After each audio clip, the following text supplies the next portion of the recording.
할렐루야. 우리 하나님 날마다 새 일을 행하신 분이십니다. 믿으십니까? 날마다 새 일을 행하신 하나님은 특별한 경우를 제하고는 사람을 통해서 일하시죠. 어떤 사람입니까? 영과 진리로 예배하는 사람. 영으로 예배한다라고 하는 것은 성령의 이끄심, 인도하심을 받고, 또 진리로 예배한다라고 하는 것은 진리의 말씀 앞에 나의 삶을 조정하고 순종하는 것입니다. 오늘도 성령의 이끄심을 따라, 그리고 진리의 말씀 앞에 우리의 삶을 조정하고 순종하심으로 새 역사의 주인공 되시는 저와 여러분 다 될 수 있기를 주님의 이름으로 축원합니다. 새 역사의 주인공들은 분명한 정체성을 가지고 살아가는 사람들입니다. 우리는 하나님의 구원의 계획 안에, 또 하나님의 생명 안에, 또 하나님의 축복 안에, 또 하나님의 소망 안에 있는 인사이더들이다. 이런 사람들은 안으로는 부활 신앙을, 그리고 밖으로는 끈끈한 가족 공동체 안에서 살아가는 사람들입니다.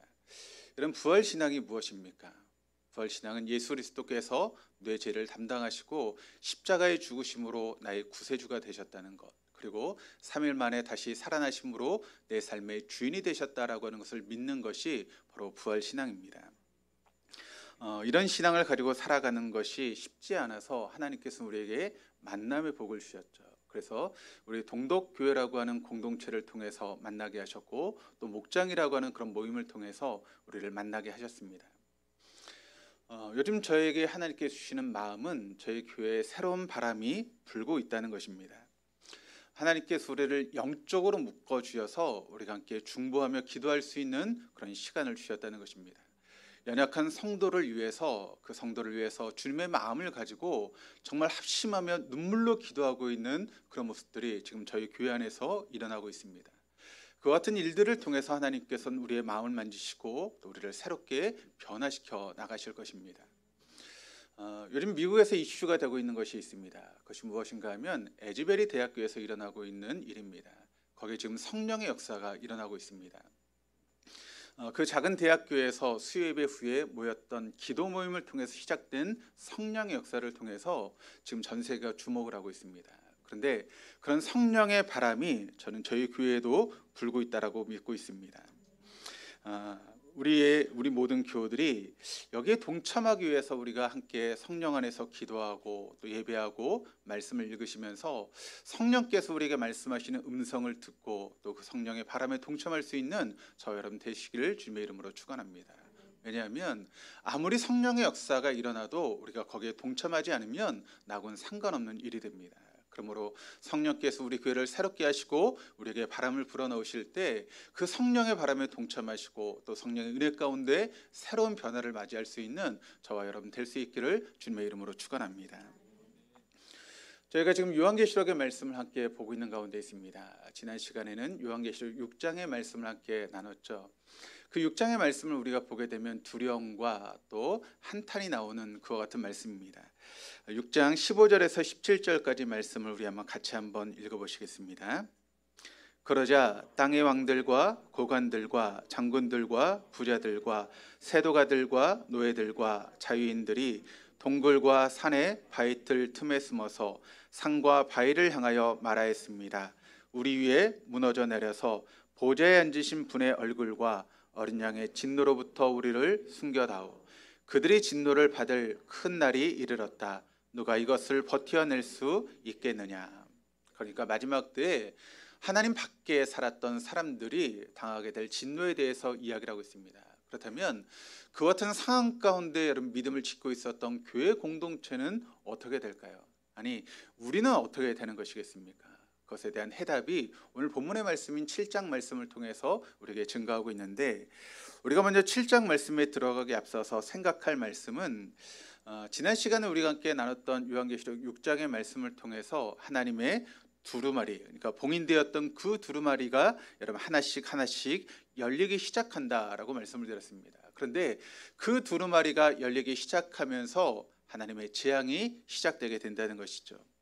7 봉인의 재앙으로 시작해서 7 나팔, 7 대접으로 이어지는 그런 재앙이 이제 점점 시간이 가면서 강도가 더 강해져 가고 깊어가는 그런 재앙의 모습에 대해서 함께 말씀을 나눴습니다. 그런데 이 7가지 재앙의 시리즈 가운데 의도적으로 삽입된 말씀이 이 본문의 말씀 요한계시록 가운데 있다는 것입니다. 일곱 봉인, 일곱 나팔, 일곱 대접의 재앙이 이어지고 있는데, 먼저 일곱 봉인의 재앙에 대한 말씀이 6장 1절에서 8장 5절까지 말씀을 통해서 이제 기록이 되고 있습니다. 그런데 여섯 번째 봉인과 일곱 번째 봉인 사이에 의도적으로 요한계시록 7장의 말씀이 삽입되어 있다라고 하는 것을 우리가 알 수 있게 됩니다. 여기 의도적으로 삽입된 7장의 말씀을 우리가 들여다보면 고난과 핍박을 극복하고 먼저 하나님 나라에 가 있는 하나님의 백성들의 찬양의 소리가 7장 말씀을 통해서 말씀되고 있습니다. 그러니까 그 고난의 현장 가운데 하나님 나라에 들어가서 하나님을 찬양하고 있는 성도의 모습을 우리에게 보여주면서 고난 가운데도 우리가 이겨나갈 수 있는 그와 같은 모습을 말씀하고 있습니다. 또 이어지는 일곱 재앙의 그런 예언의 말씀이 8장 6절에서 11장 19절까지 말씀을 통해 기록되고 있는데, 여기도 여섯 번째 나팔과 일곱 번째 나팔의 재앙 사이에 10장과 11장의 말씀이 의도적으로 삽입되어 있다라고 하는 것을 볼 수 있게 됩니다. 그런데 10장과 11장의 말씀이 어떤 말씀을 우리에게 이야기하고 있는가 하면 바로 공동체, 교회 공동체에게 주어진 사명에 대한 그런 말씀을 자세하게 기록하고 있는 것이 요한계시록 10장과 11장의 말씀이라는 것입니다.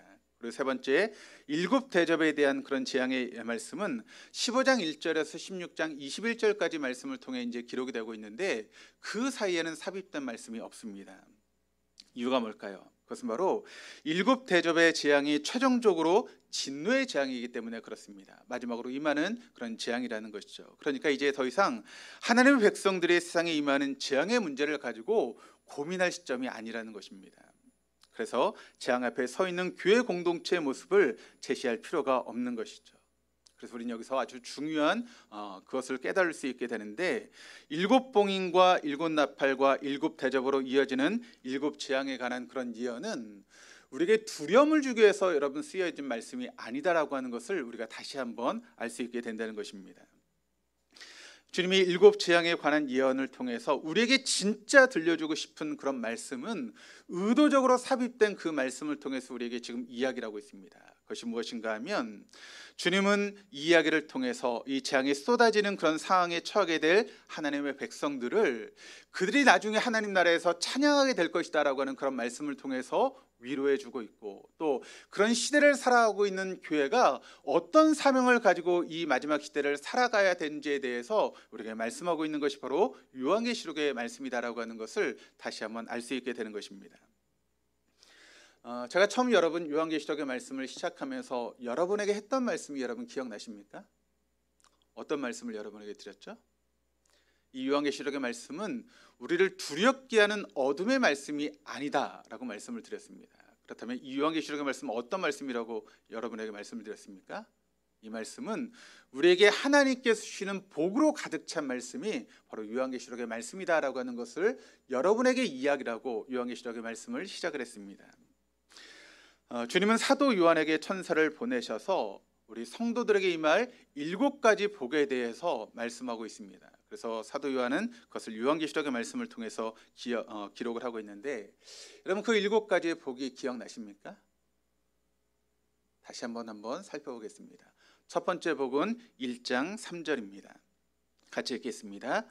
이 예언의 말씀을 읽는 사람과 듣는 사람들과 그 안에 기록되어 있는 것을 지키는 사람들은 복이 있습니다. 그때가 가까이 왔기 때문입니다.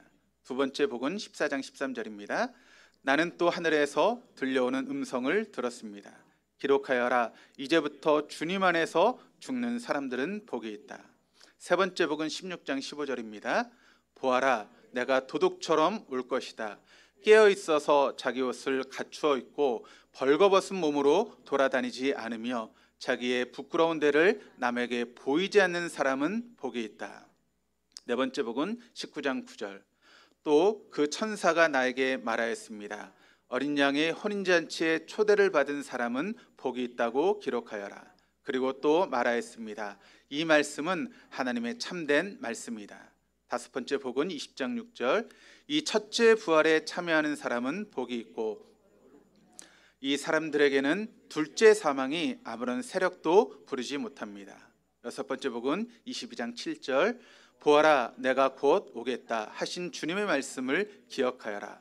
이 책에 기록된 예언의 말씀을 지키는 사람들은 복이 있습니다.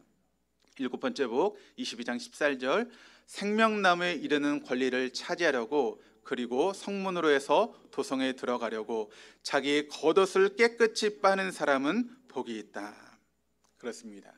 이 요한계시록의 말씀은 우리에게 두려움을 주기 위해서 기록된 말씀이 아니라는 것이죠. 그런데 이단들은 자꾸 이것을 우리에게 두려움을 주어서 뭔가 무섭게 만드는 그런 말씀으로 인용하고 있지 않습니까? 근데 요한계시록은 그런 의미의 말씀이 아닙니다. 우리에게 복으로 가득 찬 그와 같은 말씀이 바로 요한계시록의 말씀이다라고 하는 것을 여러분 잊지 마시기를 바랍니다. 그래서 여러분 요한계시록을 보면 1장 말씀이 어떤 말씀으로 시작하고 있는가 하면 복이 있다라고 하는 그런 말씀으로 시작해서 마지막 장인 22장 말씀도 복이 있다라고 하는 그런 말씀으로 끝맺고 있는 것이 바로 요한계시록의 말씀입니다. 그렇습니다. 예수님의 재림은 결코 어둡고 두려운 그런 분위기를 자아내는 공포스러운 소식이 아니라는 것입니다. 우리에게 복과 희망을 주는 그 같은 말씀이 바로 요한계시록의 말씀이라는 것이죠. 한번 생각해 보시기를 바랍니다. 여러분, 연세가 들어가시면서 몸이 안 좋아지지 않습니까? 그러면 우리가 병원을 가게 됩니다. 병원을 가면 이제 뭐 고혈압 수치도 있고 또 뭐 당뇨도 수치가 높고 막 그러면 의사가 뭐라고 이야기를 하죠? 살을 빼십시오. 그리고 또 뭐라고 이야기합니까? 운동 열심히 하십시오. 그렇게 이야기를 하지 않습니까? 그러면 여러분, 우리가 이제 다음 의사를 만날 시간이 점점 다가옵니다. 그리고 내가 열심히 운동을 해서 살을 뺐습니다. 그리고 먹는 것도 조심해서 그런 혈압의 수치도 정상으로 됐고 당뇨의 수치도 내려왔습니다. 그러면 의사 앞에 딱 서게 될 때 우리가 어떤 모습으로 서게 될까요? 당당하죠. 내가 이렇게 열심히 운동을 해가지고 이런 모습으로 왔습니다. 당당해집니다. 그런데 여러분, 관리를 안 해서 살도 그대로 있고 수치도 막 올라갔어요. 그럼 우리가 의사 앞에 서길 때 어떤 모습으로 씁니까? 죄 지은 사람처럼 쓰지 않습니까?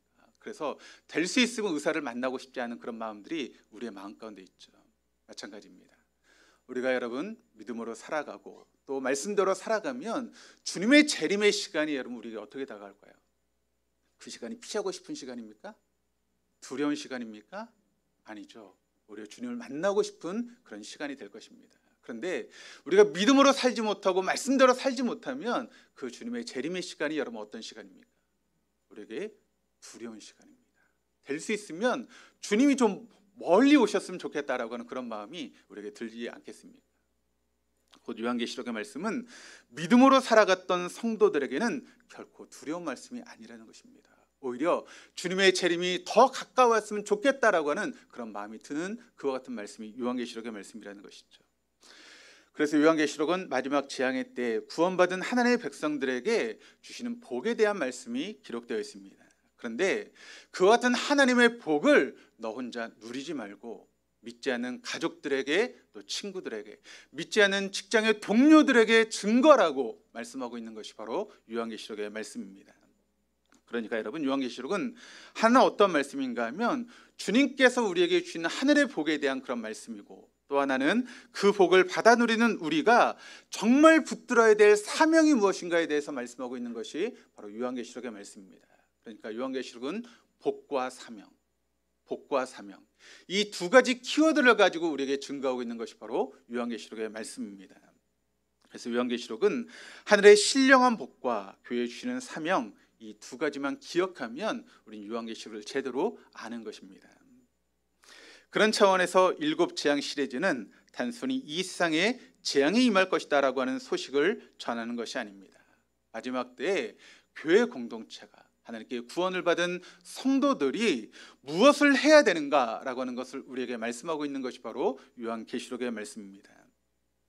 마지막 때를 살아가는 교회 공동체의 정체성과 사명, 그리고 그런 사명을 감당하기 위해서 우리가 치러야 될 영적인 전쟁에 대해서 기록하고 있는 것이 바로 요한계시록의 말씀입니다. 그러니까 우리가 이런 전 이해를 가지고 7장의 말씀을 보게 되면 이 말씀이 술술 풀려가기 시작할 것입니다. 그런데 우리가 이것을 제대로 알지 못하니까 여러분, 이 요한계시록 7장의 말씀이 이단들의 놀이터가 되고 말았습니다. 어떻게 보면 별것도 아닌 내용인데 그것을 부풀리고 또 왜곡하고 가감해서 이단들이 막 뛰어노는 놀이터가 된 것이 바로 요한계시록 7장의 말씀입니다. 그런데 여러분, 사실 이 말씀이 그렇게 복잡할 것이 없습니다. 우리가 신학을 조금만 알면 충분히 여러분 이해할 수 있는 말씀이고, 사단에게 넘어가지 않는, 이단에게 넘어가지 않을 수 있는 그런 말씀인데, 우리가 그것을 잘 모르니까 자꾸 이단의 그런 유혹에 미혹에 빠지게 되는 것이죠. 제가 지금 요한계시록의 말씀을 여러분들에게 풀어드리고 있는데, 이 말씀만 잘 들으시고 이 말씀만 붙드셔도 우린 사단의 그런 미혹과 이단의 미혹에 넘어가지 않을 것입니다. 본문 말씀은 앞에도 말씀을 드렸던 것처럼 이 7장의 말씀은 6번째 봉인과 7번째 봉인 사이에 있었던 때에 대한 그런 말씀입니다. 그러니까 마지막 7번째 봉인만 남겨두고 있는 그런 마지막 환란의 때에 대한 그런 말씀이 요한계시록 7장의 말씀인데, 이 환란의 때 그리고 심판의 때에 하나님의 성도들에게 하나님께서 하고 싶은 말씀이 무엇인가에 대해서 이야기하고 있는 것이 요한계시록 7장입니다. 하나님은 이 말씀을 통해서 우리에게 무엇을 약속하고 싶으실까요? 바로 하나님의 약속의 말씀을 우리에게 하고 있는데, 그것은 무엇인가 하면 바로 내가 너희들을 보호하겠다라고 하는 그런 말씀을 이 말씀을 통해서 우리에게 이야기하고 있습니다. 예수님의 재림의 직전의 시대는 마지막 환란의 시기 아니겠습니까? 그리고 마지막 심판의 시기입니다. 그런데 이 마지막 때는 하나님의 심판의 때인 동시에 또 어떤 때인가 하면 마지막으로 구원을 얻을 수 있는 그런 때라는 것이죠. 그러니까 이때를 놓치면 다시는 구원이 임하지 않지 않습니까? 그러므로 마지막 하나님의 재림이, 예수님의 재림이 임하기 전에 그 시간은 마지막 구원의 때라는 것입니다. 4절 말씀이 이렇게 증거합니다. 내가 들은 바로는 도장이 찍힌 사람의 수가 14만 4천 명이었습니다. 이와 같이 이마에 도장 받은 사람들은, 여기 이제 도장이라고 하는, 이제 옛날 성경에는 인이라고 하는 그런 표현을 쓰고 있는데, 도장을 받았다라고 하는 것이 여러분 어떤 의미가 있겠습니까? 두 가지 의미가 보통 있죠. 하나는 소유의 개념, 하나는 보증의 개념입니다. 여러분, 우리가 물건을 사면 여러분 어떻게 하죠? 우리의 도장을 찍지 않습니까? 그 의미가 뭡니까? 그것은 이제 나의 것이 되었다라고 하는 것이죠. 또 우리가 다른 사람을 여러분 보증 설 때 어떻게 합니까? 도장을 찍죠. 그것은 내가 그 사람을 책임지겠다라고 하는 것입니다. 그러니까 하나님께서 우리에게 도장을 찍었다라고 하는 것은 여러분 어떤 의미가 있습니까? 우린 누구의 것이에요? 하나님의 것. 그리고 우리를 누가 책임져 주신다고요? 하나님이 책임지시겠다. 그런 의미를 가지고 있는 것이죠. 바로 이 마지막 때에 하나님이 마지막 구원의 역사를 위해서 가장 소중하게 사용하실 그 사람들, 하나님의 것이고 하나님이 보증하시는 그 사람들이 바로 14만 4천 명이다라고 이야기를 하고 있습니다. 우리가 오해하고 있는 말씀 중에 가장 큰 이야기가 바로 14만 4천에 대한 그런 이야기죠. 이것을 자꾸 이단들이 문자적으로 해석해서 14만 4천 안에 들어와야 우리가 구원을 얻을 수 있다라고 이야기를 하는데, 이 말씀은 그렇게 문자적으로 여러분 해석할 수 있는 말씀이 아닙니다. 제가 계속 강조하지만 요한계시록의 말씀은 여러분 상징적인 말씀이고 또 코드로 되어 있는 그런 말씀이다라고 이야기 드렸죠. 그렇다면 14만 4천은 여러분 어떤 상징을 하는 그런 이야기였습니까? 바로 12 곱하기 12 곱하기 1000, 그것이 바로 14만 4천이죠. 그런데 앞에 나오는 12는 여러분 무엇을 상징하는가 하면 이스라엘 백성들이 몇 지파로 되어 있습니까? 12지파. 그리고 신약에 와서는 예수님께 제자를 몇 명을 선택하셨습니까? 12명. 그러니까 여러분 12 곱하기 10이라고 하는 것은 어떤 의미를 가지고 있는가 하면 구약의 백성들 또 신약의 그리스도인들, 그것을 가르치는 교회 공동체, 그것이 바로 12라고 하는 숫자입니다. 또 12는 여러분 3 곱하기 4 아니겠습니까? 3은 어떤 숫자죠? 하늘의 숫자, 성부, 성자, 성령, 하늘의 숫자입니다. 4라고 하는 것은 어떤 숫자인가 하면 바로 이제 이 땅의 숫자입니다. 그래서 10이라고 하는 것은 어떤 수인가 하면 완전수입니다. 하늘과 땅의 모든 수, 그래서 완전수죠. 1000이라고 하는 것은 이제 어떤 의미를 가지고 있는가 하면 많다라고 하는 그런 의미를 가지고 있는 수이고, 또 이제 구약 성경을 보면 민수기 이제 말씀에 31장 4절에 이렇게 이야기를 합니다. 이스라엘 모든 지파에게 각 지파에서 1000명씩을 전쟁에 보낼지니라 하며, 그러니까 이 1000이라고 하는 숫자는 군대용으로 사용됐던 그런 숫자가 바로 1000이라고 하는 그런 숫자입니다. 이 말씀은 이제 모세가 미디안과의 그런 전쟁을 앞두고 했던 말입니다. 따라서 여기 이제 14만 4천이라고 하는 것은 문자적으로 14만 4천을 의미하는 것이 아니라 바로 이런 영적인 전쟁을 위해서 준비된 하나님의 백성들을 가르치는 것이 바로 14만 4천이라고 하는 숫자입니다. 특별히 마지막 시대에 복음을 굳게 붙잡고 사명을 감당하고 살아가는 교회 공동체를 의미하고 있는 것이 바로 14만 4천이라고 하는 그런 숫자입니다. 이 부분에 대해서는 다시 이제 14장에서 이제 우리가 한번 다시 자세하게 살펴보도록 하겠습니다.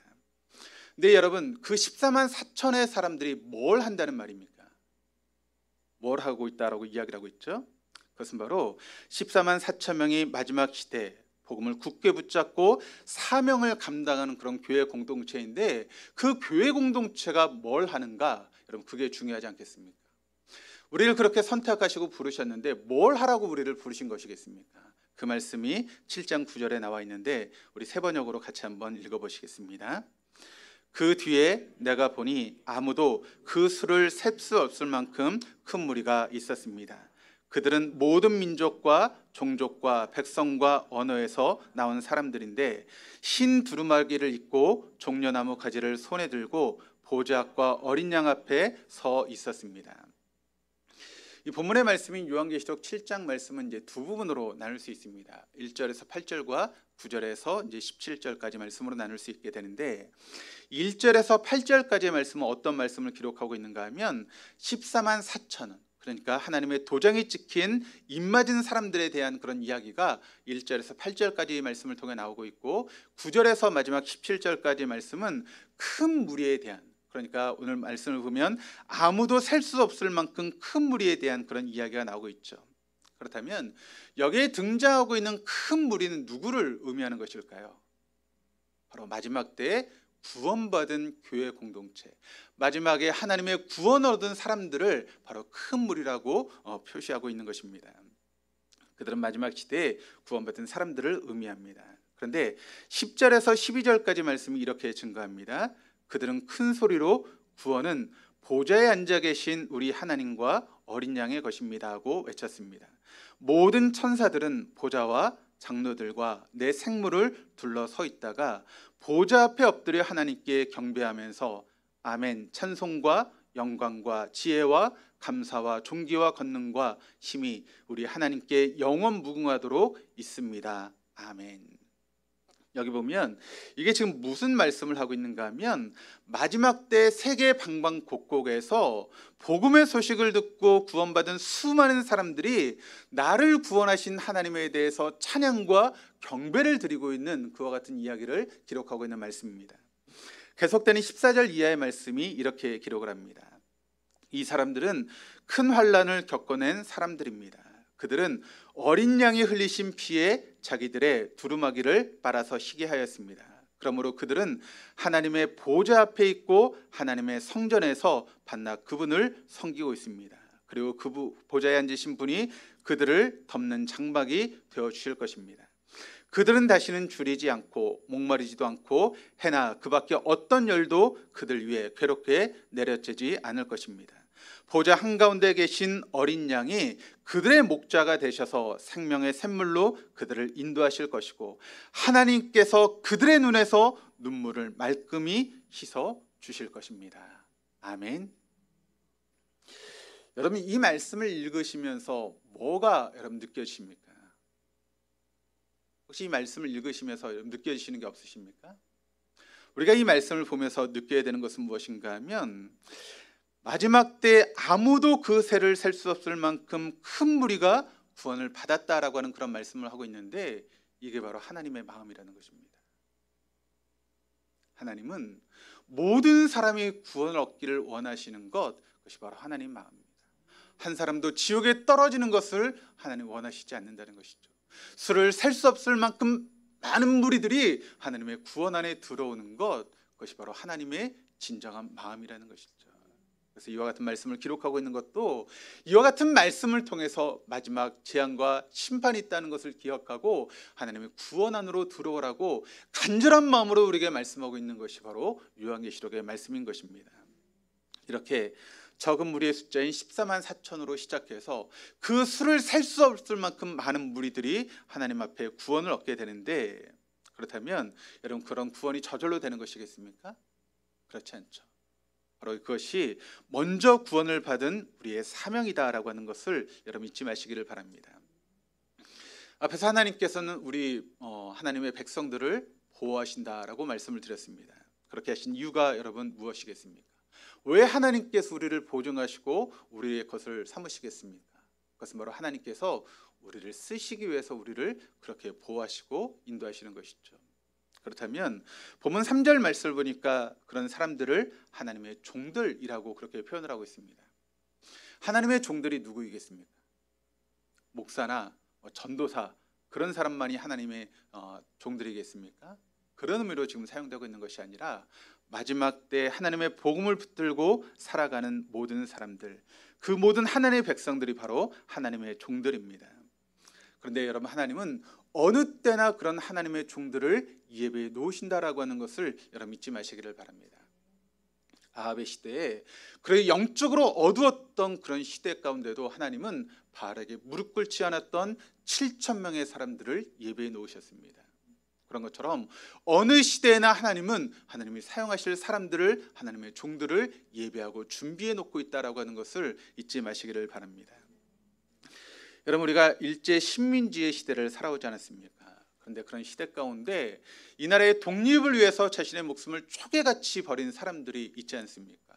그들의 희생을 통해서 우리나라가 독립된 줄 믿습니다. 그래서 그런 사람들을 우리가 기리기 위해서 3.1운동이라나 그런 시간들을 통해서 그렇게 독립운동했던 사람들을 기리고 나라가 그 사람들을 대우하는 것 아니겠습니까? 그런데 여러분, 하물며 우리가 하나님의 나라를 위해서 목숨을 버릴 사람들이 왜 없겠습니까? 지금도 그렇게 하나님 나라를 위해서 자신의 목숨을 초계와 같이 버릴 사람들이 이 세상에 많이 있습니다. 지금도 세계 도처에서 그런 사람들은 수도 없이 많이 있습니다. 그렇다면 그런 사람들을 왜 하나님께서 기억하지 않겠습니까? 그런 사람들을 왜 하나님께서 책임지지 않겠습니까? 그런 삶을 살아가는 사람들을 하나님께서 지키시겠다고 약속하고 있는 것이 오늘 말씀의 의미 아니겠습니까? 저는 우리 성도님들이, 또 우리 교회가 그런 삶을 살아갈 수 있기를 주님의 이름으로 축원합니다.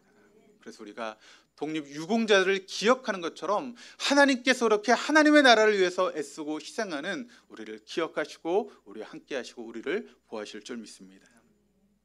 말씀을 정리하면 14만 4천은 전투하는 하나님의 백성들, 즉 마지막 때의 교회 공동체를 가리킵니다.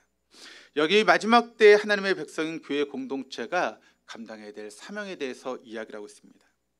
14만 4천 명으로 상징하는 전투하는 교회 공동체가 마지막 때 이런 구원의 역사를 이루게 된다라고 하는 것을 이야기를 하고 있는데, 따라서 구원받은 저와 여러분의 사명은 무엇이겠습니까? 바로 복음을 증거하며 하나님의 말씀 가운데 살아가는 것을 의미하고 있는데, 그런 마지막 전투하는 공동체로 살아가야 될 교회는 어떤 무장을 해야 될까요? 그것이 바로 에베소 6장 말씀을 통해서 우리에게 증거되고 있는데, 에베소 6장 10절 11절 말씀을 우리 같이 한번 읽으시겠습니다. 끝으로 말합니다. 여러분 주님 안에서 그분의 힘찬 능력으로 굳세게 되십시오.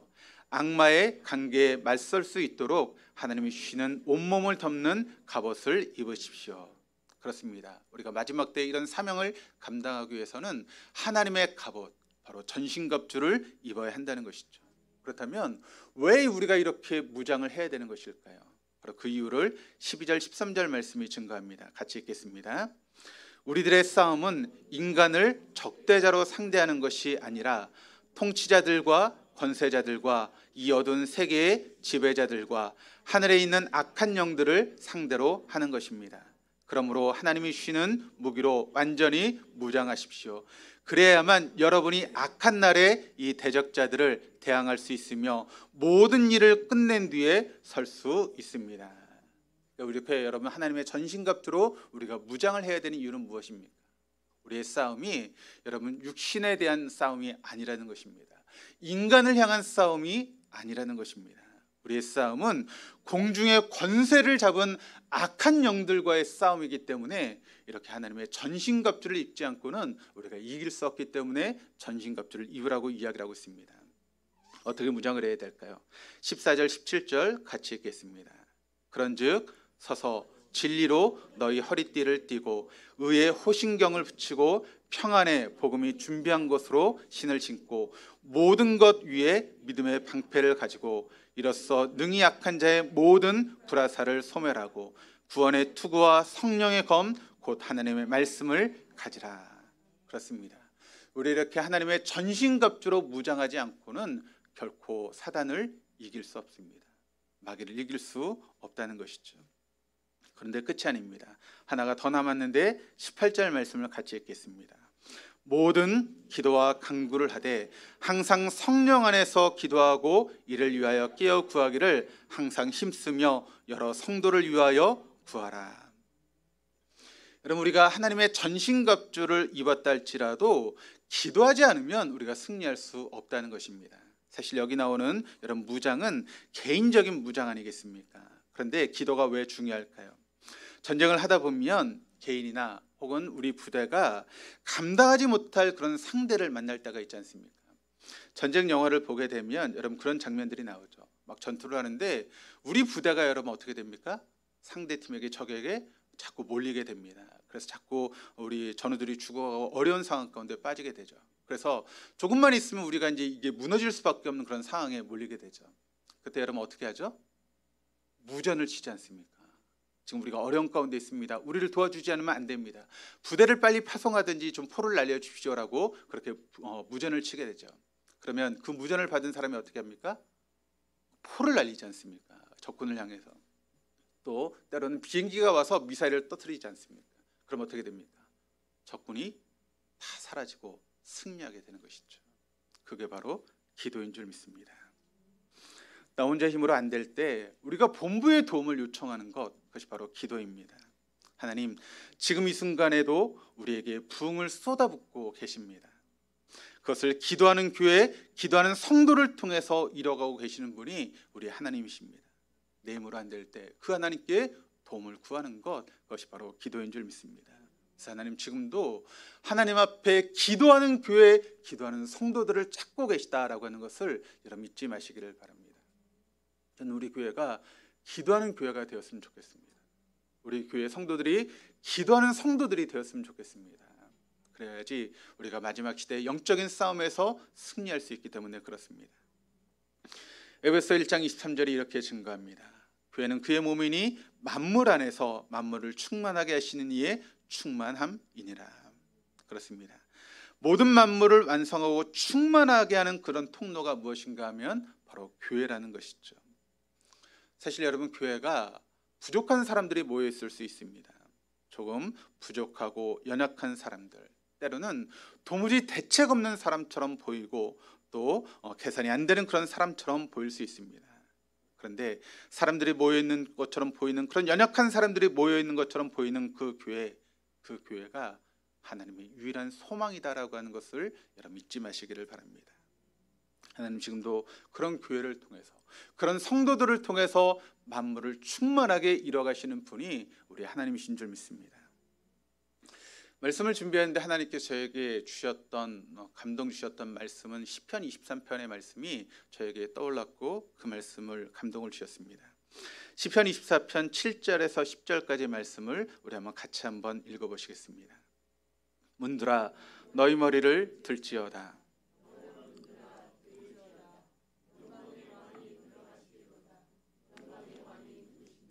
강하고 능한 여호와시요 전쟁이 능한 여호와시로다.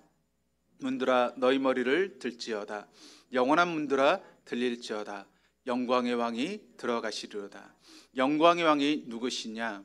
만군의 여호와께서 곧 영광의 왕이시로다. 아멘. 지금 우리가 살고 있는 이 세상은 여러분 사단이 왕노릇하는 그런 세상입니다.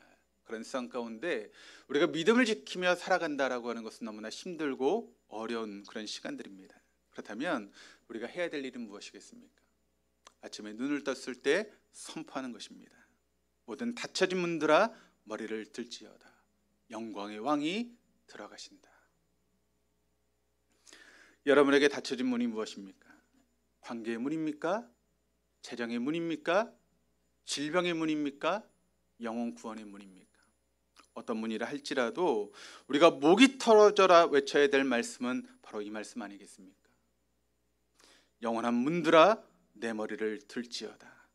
영광의 왕이 들어가신다. 영광의 왕이 들어가신다. 그 왕이 들어가실 때 우리의 닫혀진 모든 문들이 열려지게 될 줄 믿습니다. 그것이 질병의 문이든 재정의 문이든 관계의 문이든 영혼 구원의 문이든 주님께서 들어가실 때 그 모든 문들이 열려지게 될 줄로 믿습니다. 그러므로 저와 여러분들이 함께 선포해야 될 줄 믿습니다. 한번 저를 따라서 한번 해보시기를 바랍니다. 내가 주 예수 이름으로 명하노니 지금 나를 묶고 있는 관계의 문화 열릴지어다. 지금 나를 묶고 있는 재정의 문화 열릴지어다. 지금 나를 묶고 있는 질병의 문화 열릴지어다. 지금 나를 묶고 있는 영혼 구원의 문화 열릴지어다. 그렇게 선포하며 나갈 때 우리에게 닫혀진 모든 문들이 하나하나씩 열리게 될 줄 믿습니다. 그런 삶을 살아가시는 저와 우리 동덕의 모든 교우들 다 될 수 있기를 주님의 이름으로 축원합니다.